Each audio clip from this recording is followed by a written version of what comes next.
Eu sou Paulo e hoje quero compartilhar sobre as minhas viagens missionárias. Após minha conversão e as primeiras missões, Deus me enviou a várias cidades para pregar o Evangelho de Jesus Cristo. Essas jornadas foram repletas de desafios e vitórias espirituais. Primeira viagem missionária. A primeira viagem missionária começou em Antioquia, onde o Espírito Santo disse: "Separai-me a Barnabé e a Saulo para a obra a que os tenho chamado." Fomos enviados pela igreja e navegamos para Chipre, onde proclamamos a palavra de Deus nas sinagogas dos judeus. Em Pafos, encontramos um falso profeta, um judeu chamado Bar-Jesus, que tentava desviar o procônsul Sérgio Paulo da fé. Cheio do Espírito Santo, olhei firmemente para ele e disse: "Ó filho do diabo, cheio de todo o engano e malícia, inimigo de toda a justiça, não cessarás de perverter os caminhos retos do Senhor?" Imediatamente ele ficou cego, e o procônsul, vendo o que aconteceu, creu, maravilhado com a doutrina do Senhor. Atos 13, 9 e 10.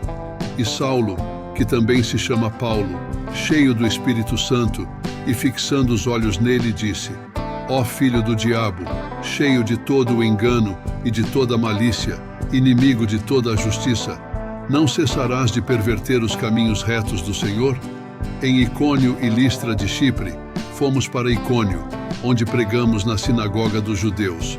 Muitos creram, tanto judeus quanto gregos, mas os judeus incrédulos incitaram os gentios e envenenaram suas mentes contra nós. Em Listra, enquanto pregávamos, um homem aleijado desde o nascimento ouviu nossas palavras. Vendo que tinha fé para ser curado, disse-lhe em alta voz: "Levanta-te direito sobre teus pés." E ele saltou e andou. As multidões, vendo o que Paulo fizera, levantaram suas vozes, dizendo: "Os deuses desceram até nós em forma humana." Atos 14, 10, 11. E disseram em alta voz: "Levanta-te direito sobre teus pés." E ele saltou e andou.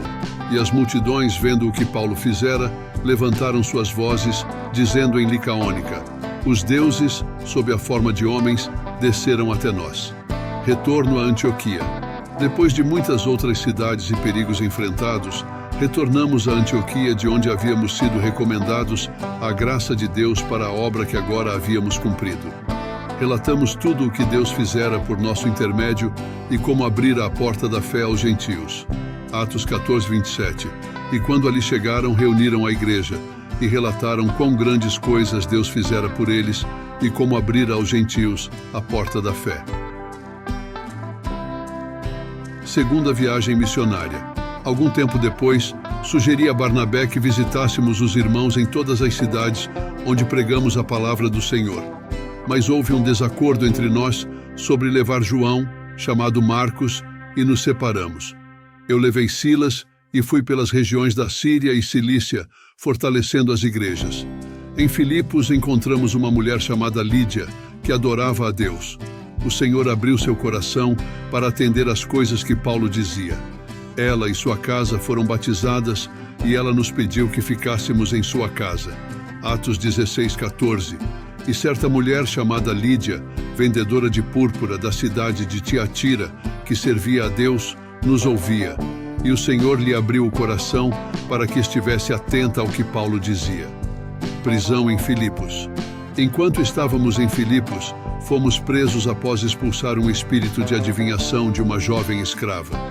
Os senhores dela ficaram furiosos, porque perderam sua fonte de lucro e nos levaram às autoridades. Fomos açoitados e lançados na prisão. À meia-noite, Paulo e Silas oravam e cantavam hinos a Deus, e os outros prisioneiros ouviam. De repente, houve um grande terremoto, e as fundações da prisão foram abaladas. Todas as portas se abriram, e todas as correntes se soltaram.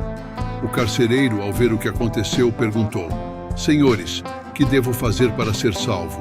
E dissemos: "Crê no Senhor Jesus Cristo, e serás salvo, tu e a tua casa." Atos 16, 31. E disseram: "Crê no Senhor Jesus Cristo, e serás salvo, tu e a tua casa."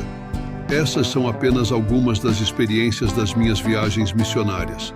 Cada cidade, cada encontro, cada perseguição e cada novo convertido, tudo contribuiu para a propagação do Evangelho e para o fortalecimento da igreja primitiva.